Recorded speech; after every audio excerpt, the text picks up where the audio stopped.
Governor Walz.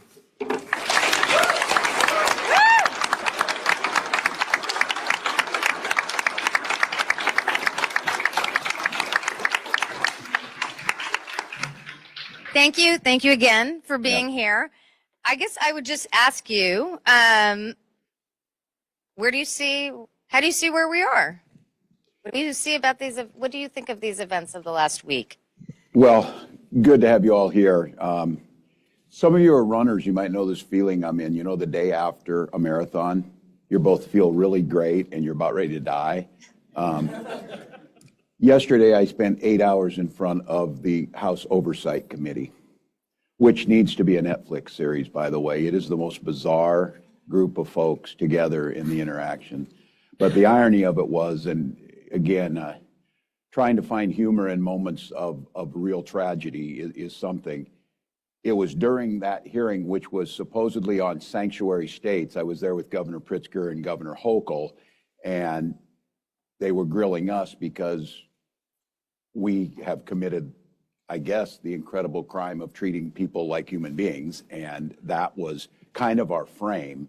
And it was during that hearing that I heard about Senator Padilla. And so I've been saying it, and I am not prone to hyperbole. I am prone to like popping off a little bit, I know that. But, you know, pretty like, you know, I got to see the facts, I got to do all this. I believed all along we were marching towards authoritarianism, and people were telling me in December, you know, you're overreacting. And I said, the road to authoritarianism is littered with people telling you you're overreacting. Absolutely. And it has just been the steady state. I mean, this is so predictable. So I would say I think we're in a dangerous time. I think we're seeing it manifest itself. The institutions appear to somewhat be holding, certainly not the Congress. They are not holding. The courts are holding better than I might have anticipated, to be honest with you, even being an optimist. And I think, as Neera said, whether they're elected officials at the national level or below that, but just regular folks starting to stand up and make the case. And so it's, I've said this, we will get through this. We have to get through this, but I think we're kidding ourselves whistling past the graveyard if we don't think this is going to get worse before it gets better. I hate to say that. And some of you heard me say that maybe before. I remain eternal optimist because I've come through the fire of supervising the high school lunchroom. And this one, though, I'm telling you, we have to buckle up a bit. But look, I'm seeing it across the country. People are buckling up. And leaders, you know, seeing Governor Newsom stand up is really, I think, hopeful. And you have experience in the National Guard, a unique set of experiences. And I guess I just ask you, what do you think of the National Guard being deployed and then Marines being deployed in Los Angeles? Yeah, I don't have expertise in a lot of places. I said, this is one I actually do just by life experiences. I spent 24 years doing this. I, as an enlisted soldier, was deployed. The National Guard has dual roles, their state role, and then they have the federal role. The governors are in charge of you when they put you into Title 32 status, and I have been mobilized for that, for flood duties, tornado cleanup, security issues, and then have been mobilized under Title 10 to do missions overseas, which is a normal process in this. But I also had an experience when I was in Congress. I served on the Armed Services Committee, and I was concerned during the first wars in Iraq and Afghanistan that the National Guard was being just called up and used, you know, however, with very little coordination of the state. When you take a National Guard unit, that means they're not there for the things that you would use them for at home. So you need to think about it and coordinate it. And so as a member of Congress, I helped pass and create what was called the Council of Governors by law. And the Council of Governors was 10 governors appointed by the president, 5 Democrats, 5 Republicans, who worked with the Department of Defense, who worked with FEMA, who worked with the administration to coordinate how our National Guard interfaced and how emergency services interfaced. And then I had no idea when I did that in 2014 that I would later become a governor and be the co-chair of the thing that I created. And it was, I looked like a genius, but trust me, it was not. It was not Forrest Gump. And so I served in that, and I worked with it under, putting it in when President Biden, or excuse me, President Obama was there, was appointed, to it by President Trump the first time he was president. He had me be the co-chair. And then President Biden had me stay on as co-chair. And then President Trump fired me on January 21st this year. But the whole point of that is understanding how this works. And what you're seeing, while they go to historical reference points where LBJ used it in 65 or whatever, there's no analogy to how this is being used here. No request locally, no coordination locally, a federalization of the Guard. And the thing is about the Guard, they can be used in the civil inside the states without violating posse comitatus, but they are not a police force. They need to be accompanied with law enforcement. Law enforcement does law enforcement. National Guard does that. And some of them are helicopter pilots, some of them are tankers, some of them are supply sergeants. They do different jobs. So to expect this, you use them in emergencies, to expect them to be able to carry this out is a very dangerous situation for them and can be for the public if the coordination's not good. So I'll just have to tell you, just a gross overreach, and then we can get into it but the idea of federal troops on there, they didn't invoke the Insurrection Act, by the way. And I think I don't know why they didn't actually. And by the way, George Bush in Katrina used the Insurrection Act correctly. In Katrina, pretends, it's probably debatable, I guess, but to try in New Orleans. And then there was a fear that he was creepingly going to just continue to use it. So there was a pushback in Congress, and myself and Tom Davis, the Republican congressman from Virginia, reinstituted that, and we put the Insurrection Act back in, and now we're back in. So it's a dangerous time. It's an inappropriate use. I saw the courts put a stay on it, and then the appeals courts overturned it. Just unprecedented, dangerous, according to local officials who know best, totally unnecessary other than a provocative move. So. And what do you think people should do in this moment? People in general? Yeah, the public, all of us, leaders. Yeah. Well, I think stay informed. I mean, I'm not telling you anything, not life coaching or whatever, but don't be doom scrolling through TikTok or whatever. That's not helpful at this point in time. Although all of mine are about dogs, so it is helpful in that regard. So the algorithm's working.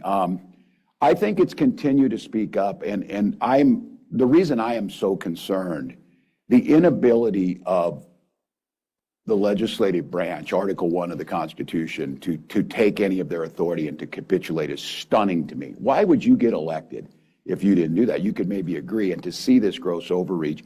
What I think was important is seeing people speak up, and some of you have seen that study that said if 3.5% of the population speaks up, you'll see change or whatever.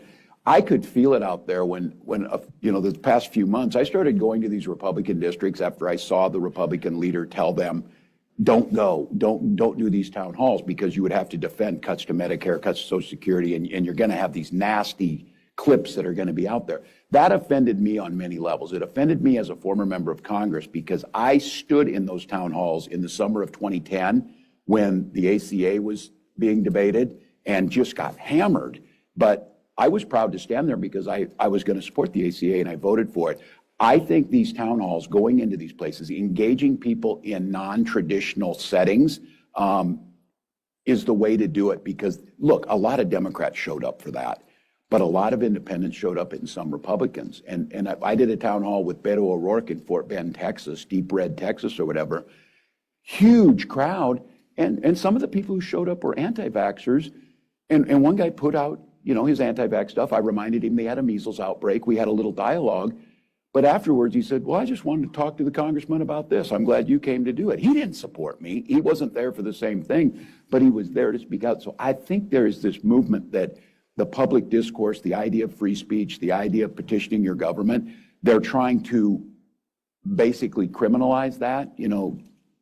Seeing a president say, if you come and protest this, there'll be bad things happen to you. So I'm encouraging people to do that, to speak out, to go into the lane you think you need to be in. And you're speaking at No Kings event tomorrow? I am tomorrow in St. Paul. We know how to, You might want to just say what a No Kings event is. Yeah. Yeah, you should, if you have nothing else to do for 8 hours, go watch that hearing yesterday. But somehow this got tied into billionaires in China funding this or whatever. I'm like, these are like people in St. Paul that just like to kind of do protests and stuff, and that's what they do, and they're feeling it, and they organize it. So I think going and making that case, I think it is a good counter, because I'm just going to say it as someone who, proud of military service, understands the importance of it, but understands they serve us. And whenever I come out here, I take great joy in running my mall route and down around the monuments or whatever, and it was horrific down there today. I'm just going to tell you, it just looks wrong, feels wrong.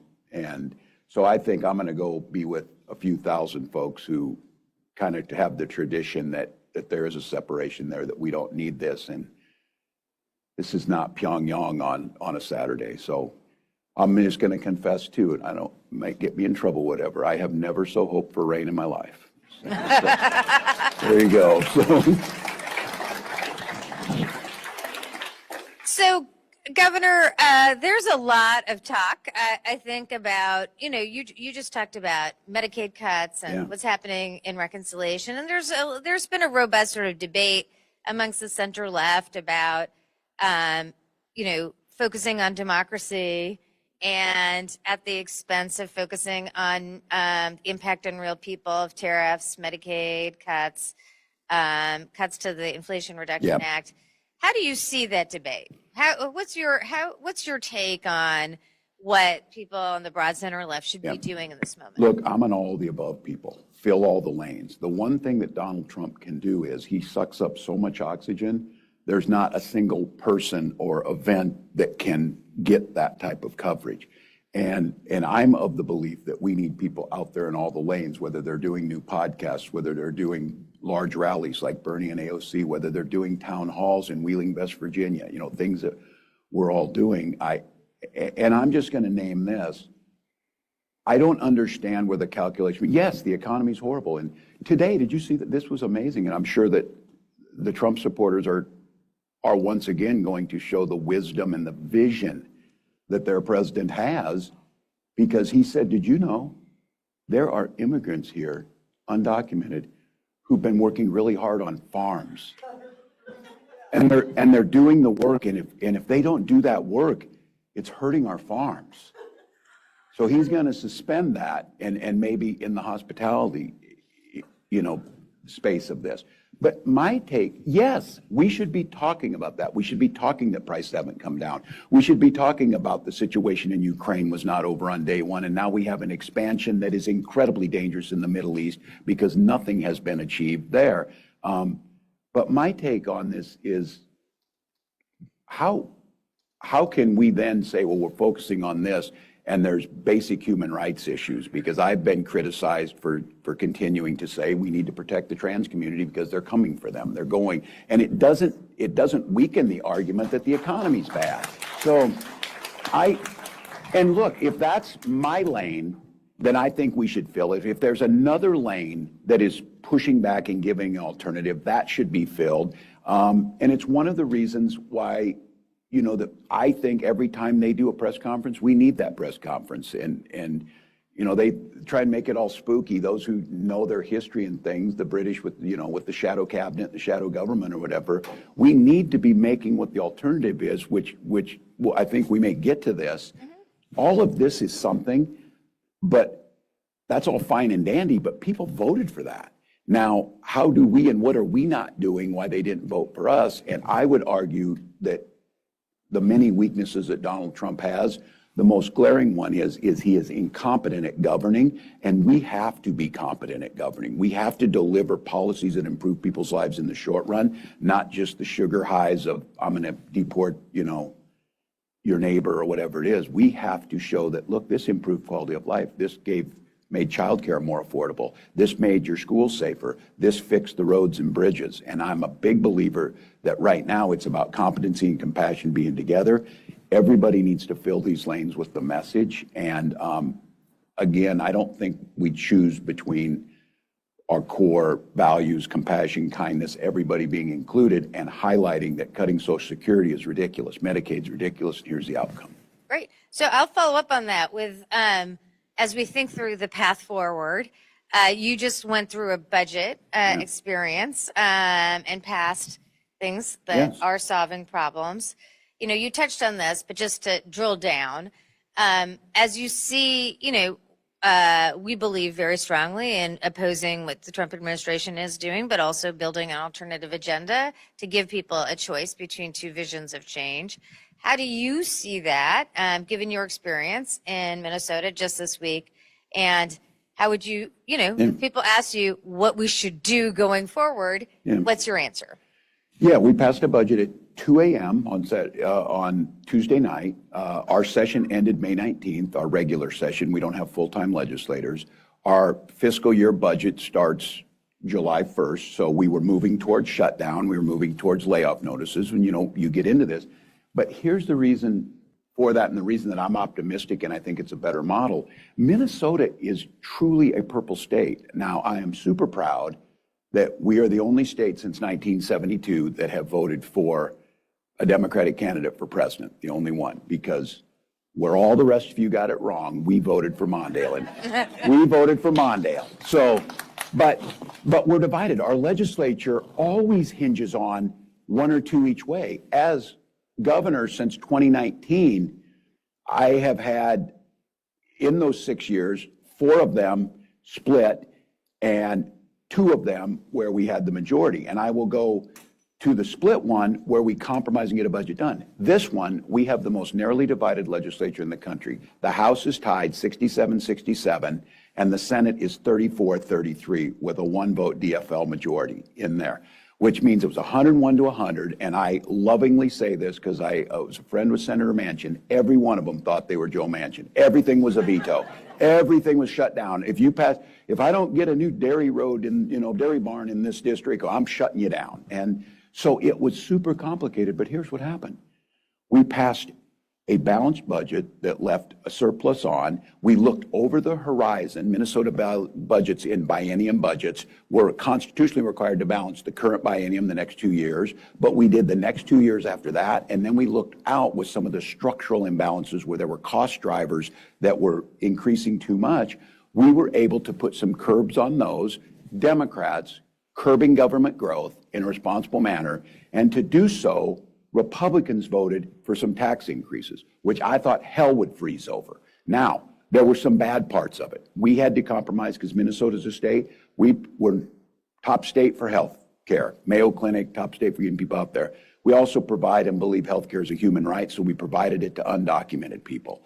And what ended up happening is the Republicans said, we will shut the government down and you will not get a single vote. And there is no way you can pass a budget. And they were unified. I fought with them for months and months and months and months. And at the end of the day, I said, we have got to leave children on and any new children coming. And we compromised that next year, undocumented adults will come off. Now, as all of you know, it's federal law. They'll just go to the emergency room. They'll get less care. It'll be more expensive. It will be, you know, it's not the right way to go about it. But to get that done, we compromised to be able to get that done. The good news is we kept things like paid family medical leave in, child tax credit, universal meals, 2040, clean energy. We didn't have to compromise on any of the others. Tough vote, angry, had to compromise with Republicans because Democratic legislators would not vote for it because of that move. And that's part of the process. What I believe is, though, in Minnesota, people saw competency in government. They saw us compromising without compromising our values, and they see things that are improving the economy, improving their lives, and making a difference. It feels right now there's a hunger. While we did go into a special session for a couple weeks, pretty normal. 4 legislative leaders come out there, Democrats and Republicans, praise each other for working together with good intentions, passed a good budget, and now for me, I don't have to see him again until February next year, which is a good thing. So then we go on. But I will say this, I think it's important for Democrats. When we did get a 1-vote majority, you know, it flips back and forth. When we did get a 1-vote majority in 2022, in the 23 session, we just basically passed the New Deal. We did everything. We even got rid of our racist flag and created a new flag. We just cleared the House And I think that's something that's been missing when we're in there. It doesn't mean we're disrespecting the Republicans. It means we've been compromising on you and holding this state back because we compromised. We're not going to hold back anymore. We're going to pass all this stuff. Because trust me, Donald Trump has just showing you what happens when they get full control. They'll go as far as they can possibly go. I've been arguing we have to go as far as we can possibly go when we get the chance. And let's just talk about some of the things you passed in 2022 and then also were able to hold this year. As people are thinking about cost of living, yes, there are a range of issues that you champion, child care, paid parental leave, other issues. Just give us a sense of that. Yeah, the one I'm most proud of is child tax credit. Minnesota has always been a top 5 state for the lowest childhood poverty. But during COVID and the things the Biden-Harris administration did was they extended the child tax credit, which we saw the biggest drop in childhood poverty in history happen during those years because we put money back into people's pockets. In Minnesota, we passed the most expansive one in the country, $1,750, no limit on the number of children, and we passed it so that you can get it ahead of time. You don't have to file taxes at the end because many of these people don't. What we saw is about a third reduction in childhood poverty. We'll have the lowest rate. We coupled that with universal breakfast and lunches at school, which, by the way, after doing that and expanding early childhood education and scholarships, we just saw this year when we announced our graduation numbers, the highest graduation rates we've seen in state history. Isn't that amazing? If kids are stable, they have food. And we're now a top state for business. This is where Democrats need to. We take care of people, but it's okay to take care of people to help grow the economy. It's okay for people and businesses to be successful. Just pay your taxes, pay your fair share. And I'm proud of this. We keep hearing that. Well, Minnesota's a high tax state. You know what Minnesota does rank first in taxes? We are the most progressive and fairest state, which means if you make less than a certain amount of money, like $75,000, you will pay less taxes than you would in Florida because they just hide it. They tax you for clothes. They tax you for everything else. It's more expensive. So we do have a progressive tax rate. And what that's done is it's been able to grow the economy. And now we're a top 10 state for business development. We're 5th, I believe, in Fortune 500s per capita that are there because we've created a headquarters economy that people know. Guess why people move to places? Not because it's 40 below sometimes, which it is. They move there because they've got good schools, safe neighborhoods. They've got now 12 weeks paid family and medical leave. They've got earned safe and sick time. And we're a state that we set 2040 as carbon-free electricity generating, and everybody says you'll never make it. They're right. We're not going to make it. We're going to make it in 2035. So it moved up. Now all of a sudden, think about that. When we talk about clean energy, I said that the problem we have with issues like homelessness and clean energy, we set, and this is good, aspirational goals, but no one truly believes we're going to get there. Now all of a sudden, when we talk about we're going to have 100% carbon-free energy, electricity in Minnesota, now it's 10 years away where it seems reasonable to be able to do that. We did the same thing around homelessness. We're going to become, I believe, the 4th state or 5th state that will totally eliminate veterans homelessness. We're down to 211 veterans, I think. We know who they are. We track them. But there's a model there for all homelessness that the first and foremost is all 211 of those have a name and we know who they are. And the advantage with veterans homelessness is they come with services. They get health care, they have a stipend for housing potentially and all that. If you apply that then to others, you start to tackle that issue. And again, none of these things are radical. And it's really interesting to me that the business community is like, oh, we have a healthy, happy, well-educated population. That works better. We're going to go to audience questions in a minute. I'm going to ask my last question before we go to the audience, just to reaffirm. If you have a question, and let's really focus on a question, it should be brief to get more people in, and you should identify yourself. So my last question will be, I don't think we can leave this discussion without just asking you broadly about what happened last night. Very eventful day on many scores, but the fact that we have Israel striking Iran and, escalatory, I think would be an understatement. So what are your thoughts on that? Yeah, deeply concerned. I think we know anything in the Middle East. And look, I know there's a lot of folks here and across the country. The situation in Gaza is intolerable, and it became a central focus in the campaign. And I would say rightfully so. Human rights issues, how we're going to try and attempt to get a two-state solution where we can allow folks to live peacefully and coexist and have their own self-control or self-determination. The issue now in the spreading of this, and I have to be candid with you, I was there during the debates and I voted for the Iran nuclear deal. I think it was one of the most and I said in there, just to be clear, with the Russian ambassador, with the French ambassador, with our negotiators, with everybody who was there to bring about the capacity to stop Iran's nuclear capacity, but in a way that was not so punitive that we would hamper some of their economic growth. I truly worry now. I'm sure there's great strategic thinkers in the Trump administration that have now said, how is this going to, a tweet from the president today said, I told them they should have done something, and now here we are. Yeah, here we are with the Middle East back on fire in a way that has now expanded. Iran has to retaliate in their mind, I'm sure. And now, who is the voice in the world that can negotiate some type of agreement in this? Who holds the moral authority? Who holds the ability to do that? Because we are not seen as a neutral actor. And we maybe never were. I don't want to tell anybody that. I think there's a lot of people that say you always leaned one way in this. But I think there was at least an attempt to be somewhat of the arbitrator in this. We saw President Carter do it with Begin and Sadat. We've had certain wins along the way that were actually mutually beneficial both ways. Now I ask who that is. And I mean, consistently over and over again, we're going to have to face the reality. It might be the Chinese. And that goes against everything they say they're trying to do in terms of the balance of power. So I would just have to say my heart goes out for this. Ukraine continues to go on. Gaza continues to be a humanitarian disaster, and now it's expanded even further.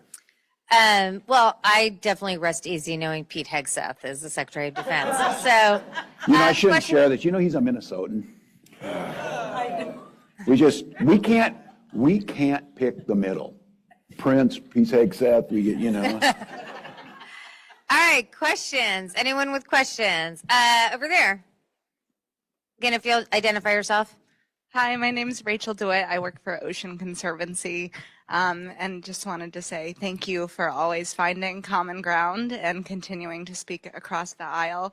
It's something that our organization does, but it's becoming increasingly difficult as we watch votes get taken that are taking funding away, undoing the IRA, that sort of thing. So my question is, how do we continue to find that common ground? How do we continue to have those conversations? Because I think the ability to make progress is broken down when that ceases to happen. So thank you. No, it's a great question. And I considered, my time in Congress, I represented a very rural district, had one other Democrat since 1892, and I found myself being one of the 10 most bipartisan members of Congress. I had my values, but I was trying to make sure where we found common ground. I'm very proud in Minnesota that through the negotiations behind closed doors, there was a cordialness that I had not experienced for quite a few years. And yesterday, there was glimpses of it. There was in the committee I was in, which is, I said the one thing that came out of yesterday is I no longer fear going to hell. I have seen it. I've seen it. That's it. That's my personal hell, and I'm going to be there. But there were Republican members that we had worked together there and said, I have differences with the governor, but I will talk about those behind closed doors rather. And I was like, holy smokes. It was pretty. Now the others didn't adhere to that. But I do think we have to model that. And I think it was really important. And I will say, very contentious issue. And we were there on immigration, by the way, trying to help. The very contentious issue on undocumented health care, which I, again, think it's a human right. I think it makes economic sense as well as moral sense to deliver it.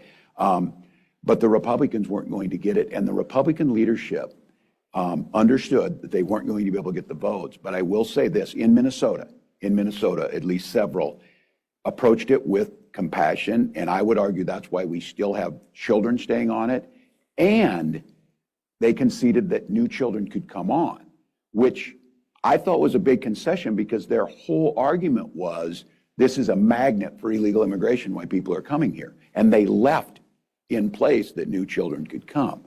Look, if you're crossing out of Guatemala to save your children, you're going to go where you can do the best.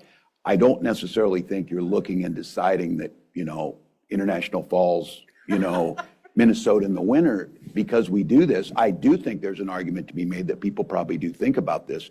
Places where I'm not going to be demonized and I'm going to be treated like a human being. So I don't totally dismiss this idea, but it's not about a magnet. It's about making yourself attractive for folks who want to. And our whole argument yesterday was, we fully agree with you that we need immigration enforcement. That's why we asked you to pass the bipartisan bill that did it humanely and created a path towards citizenship.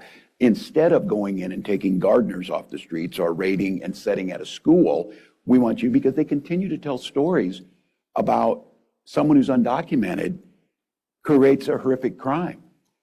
I don't think you'll find a single person in America who thinks that's okay. It's horrific. The problem is, federal government's job is to stop that, not the states. And by giving people things like health care or driver's licenses, I never understood the opposition to this. And I'm really proud that, like the Sheriff's Association said, oh my God, you got to get people licensed and trained if they're going to be on the road, because guess what? They will drive whether they have that license or not. And so I think finding the common ground, I think I'm not, pie in the sky. It was a brutal, debates we had, but they were done with more dignity and collegiality than I would have expected. And I think, to be candid, I think for Republicans, very difficult to be bipartisan right now, because they don't fear losing to a Democrat. They fear primaries. And I had legislators in Minnesota stand up and do the right thing, and they may get primaried for it, but it's the right thing. Great. Over here? Right over here? Hi, yeah, thank you so much for coming. My name is Annabelle. I'm a student at Duke University, and I was wondering, it feels like in the past decade or two, there's been this drift of rural working class voters kind of drifting away from the Democratic Party. So thinking about 2026 and the Democratic Party kind of becoming more of an elite, educated party, how do we kind of attract those people back? Yeah, well, thank you. And your data would support your conclusion. And look, I've said this, school teacher, never planned on running. The district I won had one Democrat since 1892, very conservative district. In 2008, I won that district by over 30 points. In 2016, I won it by less than 2, but Donald Trump won it by like 18, I think. And there was just this shift and this drifting away. Republicans very clearly separated us, real America versus the big cities run by liberals. And then they tell people it's so dangerous there. So now you have folks who are born in cities are afraid to go to small towns. Small town people are afraid of the cities, and he successfully divided us. And I take this, especially in, we call it greater Minnesota, rural areas where I grew up. They paint me as elite. I grew up in a town of 500 people, 24 classmates, 12 cousins, went to state school, and I can't. They don't see me. They sided with the billionaires, which I think is history's going to write about this, how middle class and working class folks believe that the problem was other poorer folks or poorer than them that caused this, rather than a massive shift of wealth, unprecedented in human history, just simply asking for a fairness that would truly benefit folks. We have got to make it clear, like when I was growing up, you knew this. Democratic Party, oh yeah, they're the labor folks and the workers. Republican Party, they're the country club and the business owners. Not a total, certainly it's a little overgeneralization, but not too bad. Now when they asked a woman down in Georgia, how did you describe the Democratic Party? And she said, deer in the headlights. And she's probably not such a bad one. So I think for us, it's delivering on those middle class things, showing that we can competently and compassionately govern, getting results. And I do think there's a little bit of this, and I'm taking a little heat over it.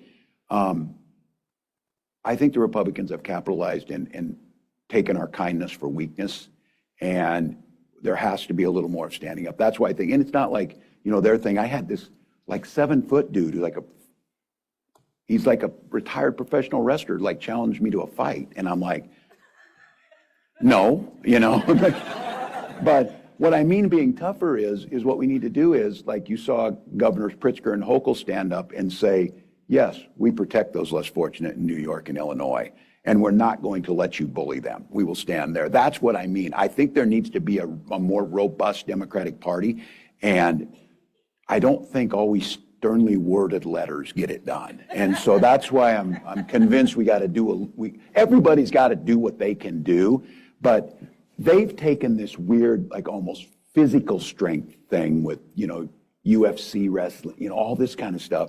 We have to have a robust strength of morals, values, sticking up for those less fortunate. That's why I think it's a mistake to focus just on economics and allow trans children to get bullied or something. I think they have to go in, or we look weak if we don't do it. So, great question. We're going to go to an online, because I do want to say we have tons of people online. I did want to specifically follow up on this question because I wanted to kind of delve into part of your answer in which you said, this is kind of a crazy con, right? That, where people have been convinced. And I guess one question I have for you is, if you step back and look at the policies of the first 5 months, when you combine the tariffs and the reconciliation package, just to nerd out here, if you look at the distribution, this is a set of policies that tax working class people in losing their health care, and working class people will bear the burden of the tariffs disproportionately. When costs go up, they pay for it. And the tax cuts are obviously very skewed to the wealthy. So I also think and all the services shrink. Yes. And, 16 million people will not have health insurance that would otherwise have it after this reconciliation package, if it passes. So is that a new opportunity for us? How do we focus on that? How do we make that case of who we're standing for and who they're standing for? Yeah, you talked about the great con. On a local level, you see this especially in small towns. The budgets get really tight and they have to make some decisions. And I saw one that they had to decide, and the people who were elected to this said, we're going to make a tough decision. We're going to have to close the municipal swimming pool. You know who doesn't care about that? People who have a swimming pool in their backyard. And trying to make that connection. So I think we have a problem with this in that the tendency is to jump to, what's wrong with these people? They voted against their own self-interest. I approach it as a teacher a little bit. When I would teach a lesson and half the class wouldn't get it, I didn't just jump to the conclusion half the class wasn't very smart. I assumed that they don't learn the same way. Maybe they were auditory learners. Maybe they were kinesthetic learners. Maybe there was a different intelligence at work, and I might have to differentiate how I'm delivering that lesson. I'll make the argument that I think the Democrats look for a quick message or whatever to teach to one group and get it fixed. Our message has to be more diverse. You can't just say they voted against their own self-interest because they're telling us for some reason something in there motivated them to do that. But I don't think we can let it stand because that is a highly unpopular bill. Like in my state, I partnered with the largest hospitals. I partnered with advocacy groups. I partnered with AARP. I partnered with Children's Defense, all of these groups. And we went out there and just laid it out in a nonpartisan manner. And what came out of that was Republican legislators sent a letter to Republicans in Congress and said, don't vote for this. It'll hurt our communities. Reconciliation bill. Correct. Yes. Correct. And now all of a sudden you have a change of dynamics where it's becoming much more personal. And now Democrats need to seize upon what would we do about that. And I think the immigration debate is a good one on this. I believe we lead with our hearts, we lead with compassion, but we let them own that issue. And it was fascinating yesterday that I think the three of us, the governors of New York, Illinois, and myself, making the case, we comply with federal law. If someone is arrested and convicted, and they're a convicted felon, before they are released, we call DHS. That doesn't make us horrible people. That has us following federal law. But what we don't do is, when someone has not had due process yet, we don't call ICE, we don't call DHS because they haven't gone through the process yet. And if we do call DHS and they don't come, we don't we're not going to hold them forever waiting for you to come because they've gone through their due process. They've served whatever they needed to do in Minnesota. And so I think as Democrats, striking a balance between doing immigration according to the law and keeping our humanitarian values in place shows that we do care, because the whole thing yesterday was telling these horrific, heartbreaking stories about crimes that were committed against people. All of us hate that. We need to seize that moment back, but then to highlight what Donald Trump so eloquently did today in saying, some of these people are good people and probably should stay here and work, and we should make them citizens. It's really? We've been saying it, but here's my thing is, he's a master at this. That message is going to be well received. It's going to be well received in communities like mine that have a lot of protein processing plants, where we have a lot of first generation folks working at Hormel and JBS and Jenny O. That's going to be well received all of a sudden that, you know what? He's going to create a path to citizenship. He won't do it though, by the way, just to be clear. He will not do it, but the message is out there. I'm not losing sleep over Donald Trump creating a path to citizenship, but I hear you. Online, we have an online question. There's a question from Jonathan online. If the president succeeds in cutting research funds as deeply as requested, can the U.S. innovation economy survive and recover? No is the answer on that. And I say this, I'll be going to Boston on Monday where they have the biotech conference, many knows. My competition for biomedical, Medical Alley is between the Twin Cities, Mayo Clinic, Medtronic, 3M, Ecolab, and Boston, which Boston Scientific, by the way, is in Minnesota, just so you all know. But that innovation economy is everything to us. MedTech, we go and we do the trade missions. And we were in the Netherlands a while back and working with Philips, and now Philips creates a factory in Minnesota. And it's all of you in this room, you know it. It's creating that, and it was the investments over time. At the core of all that is the University of Minnesota and the research dollars and the federal government. 3M, Minnesota Mining Materials came right out of the University of Minnesota, as many do. And so the attack on higher education, the attack on foreign students, the attack on the innovation, the attack on that, we're very proud. We're one of the highest patent areas in the country, and we do that. We're not going to do it with white Scandinavian people alone. We're old, and birth rates are lower. We do it by attracting immigrants to the community. We do it by attracting talent globally, and what they're doing, and then couple that with NIH grants going. A place like Mayo, I don't know the exact number, but it's hundreds that they have working on, the world's greatest medical institution. And while they have resources to do some of it, states and Mayo alone can't do it without the federal government. And so, yes, it's going to have catastrophic. I don't see any way if we close our doors. I just saw, somebody correct me if I'm wrong on this, I just saw that the entire governing board of Fulbright resigned. Is that correct? Yeah. Well, there you go. That'll work out well. So. And then the targeting of the universities as well. Absolutely. Question here? And just identify yourself. Hi, my name is Eli Goldstein. I'm a student at American University here in DC. Thank you for coming. My question is, currently there's a lot of debate about abundance versus populism. Do we start cursing? What do we do to all these focus groups on how to talk to people? How would you suggest talking to young people to get them back on the things? We saw a 40-point shift towards Trump. Harrison, you still won by a lot, but yeah. How do we, and just versus the whole, how about you, what's your position on all these different strategies that are being focus grouped and all these other weird strategies that I don't think is going to work, but what is your position? No, and do you support the whole idea that politicians should start cursing, and how do we develop that with professionalism that politicians should have?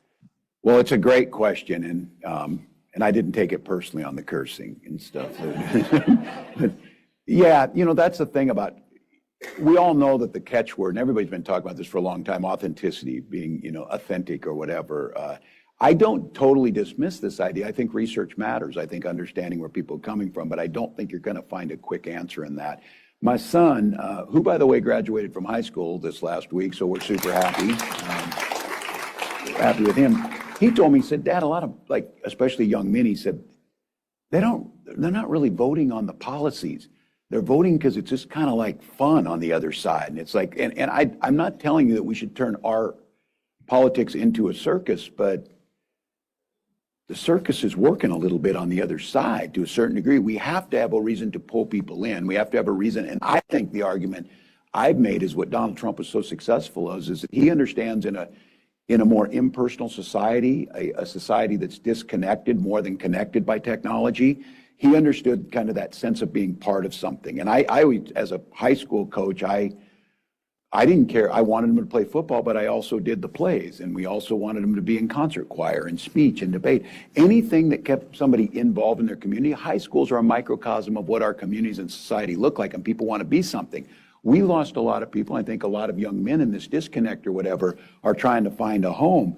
Trump gets this. He provides them a uniform, red hat, stuff, flag or whatever, provides them some of the talking points they're on, provides them a mission, provides them a sense that they're being part of something. And that's why I come back to, how do they think that about the Democratic Party?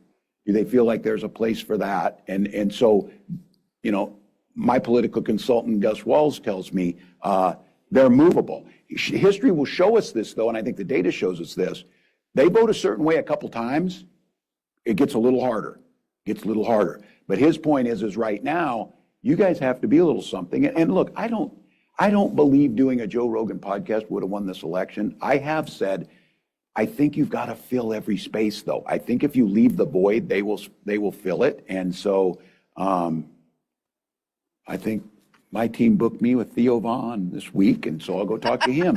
I don't think you're going to win. It's like going out. Then it's weird if you go with them and you start pretending, hey, and you try and understand what Gen Z language is or whatever. You look stupid and pandering. But I think you go to them and understand, what are we offering you? And what I would say to the young people here answering questions, somebody needs to tell you this. This is the worst time to be your age. It was so much more fun at a time before this. It was less stressful. We weren't super politically engaged in a way that we had to watch the news every day, because every day wasn't a damn crisis, and you didn't have to be there. And we didn't live through a pandemic, and we didn't get shot in schools. And so you're in this mode where it feels like everybody has a trauma score and everybody's on high anxiety. We as Democrats have to provide different things that make it easier and less stressful. And I think that's where you go back to these policies. We have North Star Promise. For all families who make $80,000 or less, they can go to any school in Minnesota tuition free. They go free. And I've heard families come up and say, my senior year was just so much better. I didn't have to pay for food at school. My family had a little more money. I know I can go to school next year. It's paid for. I don't have to get a student loan. It's interesting how all of a sudden now that was so personal and it was so fast. It wasn't generation before. I guarantee you in Minnesota, young people are going to vote DFL because they know who passed these things. And I would argue to you, we've got to do that. It's going to be different elsewhere. I just worry, though, it would be totally understandable if young people became cynical and checked out, because this is a hellscape of politics right now. But what I think, and this goes back to my optimism in this, they're not turning away. They're super engaged. They are connected enough that they want this crisis lifestyle to end. That's what I find so interesting. How do you think these people in the Trump orbit live their regular lives? Is every day like crisis? People want some stability. They want some predictability. They want to know. Some of you in here know that my happy place is remembering where you wouldn't even hear about the president for like 3 weeks in a row. Oh, what's he doing now? I thought that might have been my strongest closing argument during the campaign. If you elect us, you won't have to see everybody on TV every damn day, and stuff will be done by professionals who are there because of their expertise, not because they can yell at somebody else. So I still think there's an option. I think we need to listen to folks. I think we need to give them a vision of a better future, because I'm really worried.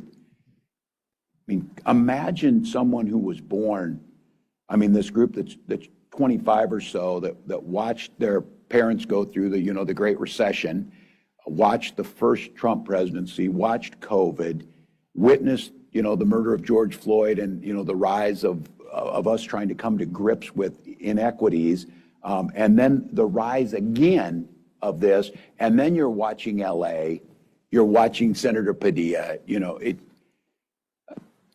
that's a lot. And I think the rest of us need to figure out a way to give them a better path forward. That you can only watch so many apocalyptic movies, and then you want to watch, like, you know, a dog coming home movie and a happy one. I want us to be the dog coming home movie. So, Way back over there? Yeah. What, that, you're going in totally wrong direction. Hi, Governor Walz. Thank you for being here. My name is Logan McDonald. I work at CAP. And you kind of touched on it earlier. You have continued to be a thought leader in this discussion post-election and everything. And as someone who works in this space, has worked on elections and identifies as queer, really seeing the targeting of the trans community by leaders in our space is so disheartening. yeah. They are turning our back on us and the people who uplift them. So what is your message to us and the party who identify somewhere in the community or our allies? And then what is your message to those leaders who are turning their backs on us? Yeah, and I've said it and got in trouble for it, that I said, shame on any of us who turn our backs on folks. I think we have to name it and recognize this might be the most dangerous time, especially for the trans community. Dangerous in terms of just the mental health challenges that are on that. We know that the suicide rates are much higher, but violence amongst. And then those who will say you focus too much on this. And look, that ad that Donald Trump did was despicable, but I myself think, because the target group he was going for, every football game I watched on Sunday afternoon, if I could catch one, was on there. Donald Trump's for you, they for their, them. And I always approach this, the basic humanity of it, but I still think the best message on this is the queer and trans community just want to live their lives and be left alone. And it goes back to me not being flippant and saying, how difficult is it just to mind your business? They'll mind theirs. And that's where we're not in the space where they say, don't make it a top priority. And I'm like saying, well, somebody's life's a top priority. It matters to them. They're seeing where we're at. I think it's ratcheting it back down where we were getting to that point, and the Republicans figured out that it was a good attack. They brought it back. They first, you know, they moved through everything, the LGB, you know, they moved through that community. And then all of a sudden, everybody's like, well, you've seen this with Republican legislators. Well, you know, my niece is a lesbian, so I'm okay with it now. You know, it takes a bit coming into the family. Well, it became more, people saw it. I think they saw the trans community because of the smaller number as an opportunity to attack. So I think for us is to first recognize it's a dangerous time. I think it's beholden to states that can to create all the safety net they can, both legally, policy-wise, help, everything else. And I think it's important for leaders because it has a real effect in their communities to stand up and say something, because I hear that from folks saying, look, all I need to do is hear that. But they're not going to stop at it because it still works for them. And they believe it. And I don't know, I haven't seen the numbers. I just anecdotally on that ad, I think it was pretty devastating. And I think it might be more devastating when you're silent about it.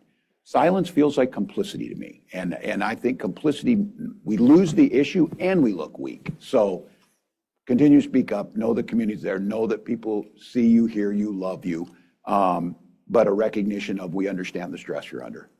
Okay, I think we have time for one last question right here.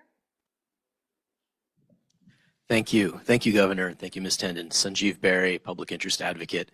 You know, it seems that Trump and the Republicans are really good at punching down. We've been talking about that, blaming people without power for perceived challenges in America. What would it mean for Democrats to be really good at punching up? Yeah, I'm testing that out. I'm testing it out. I got to be honest with you, of all the weird things that happened to me was not on my bingo card that I would be in a full-blown feud with the richest man in the world. And I'm telling you, I'm going to take a little bit of credit for this. That guy's kind of out of sight now a little bit. When he was involved in that Wisconsin Supreme Court race, I was over there just beating him, doing everything I could, pushing back, saying this, you know, using profanity towards him. Yes, I did. But doing what I said, and I got a bunch of heat yesterday because I'm inciting violence, because I said we should bully the crap out of Donald Trump, because as a teacher, you talk to children about bullies, you tell them why it's wrong or whatever. When it's an adult And someone like Donald Trump, the only thing he knows is the same stuff coming back. And I watched them kind of wilt. It wasn't just like luck or, trying to just be flippant. I thought instead of making him a scary authoritarian wannabe who is incredibly dangerous, which I believe he is, I just thought, what a weird dude doing some of this stuff. And then all of a sudden people are like, yeah, that's just strange. And that started to move, and I knew that was working. He gave an interview one time, like a 20-minute interview.